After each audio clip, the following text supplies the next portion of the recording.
Maghahain ng reklamo ang Laguna PNP laban sa isang judge. Nakialam daw umano kasi ito kaya hindi nakulong ang inarestong nobyo ng judge na naharang sa checkpoint. Nasa frontline na balitang yan si Gary De Leon, exclusive. Ma'am, kalma lang. Kalma lang kayo, ma'am. Kalma lang. Sa video ito ng Laguna Provincial Police na eksklusibong ibinigay sa News 5. Makikita ang babaeng ito na galit na sumugod sa Calamba Police Station.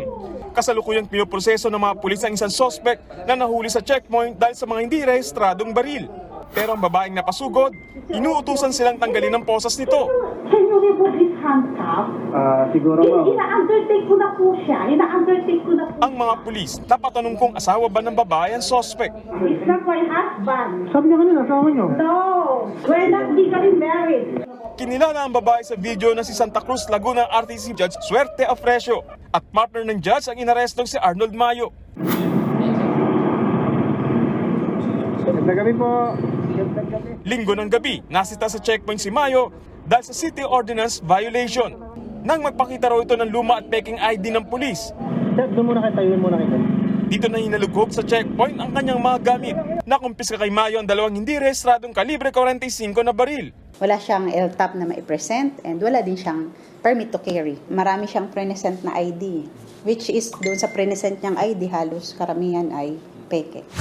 Sa verification ng Calamba Police, napag-alamang dating pulis si Mayo.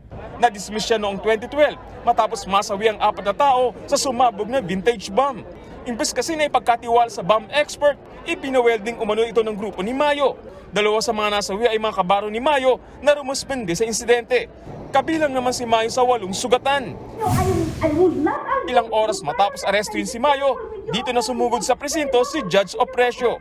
Ang report sa atin ay medyo nag-hysterical si Judge Opresio at parang tinatakot sila, ina-allegean sila na planting yung mga barel. Hindi, ma'am. May papel po ba? June 20 ininquest si Mayo kung saan sumama raw ulit si Opresio. Ang resulta, laya si Mayo dahil lumagpas daw sa 36 hours na reclamatory period ang pagsasampa ng kaso ng mga pulis.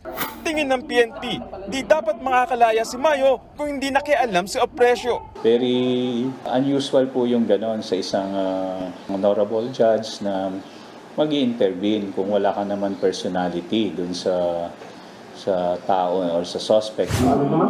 Maghahain na reklamo obstruction of justice ang PNP Calamba laban kay Opresio. Dudulog din sila sa Korte Suprema. Gagawa po tayo ng report papuntang Supreme Court at i-inform natin sila sa tingin natin na mali ang actuation na ginawa ni Judge po doon during the arrest ng suspect. Sinubukan ng News 5 na makuha ang pahayag ni Judge Opresio. Tumanggi siyang humarap sa kamera pero iginit ng judge na wala siyang ginawa para makialam sa kaso. Nagbabalita mula sa frontline, Gary De Leon, News 5. Mga kapatid, Cheryl Cosing po, huwag maging bilis at maging una sa lahat para sa tuloy-tuloy na balitaan at karagdagang impormasyon sa mga napapanahong isyu ng lipunan. Tumutok lamang at mag-subscribe sa social media pages ng News 5.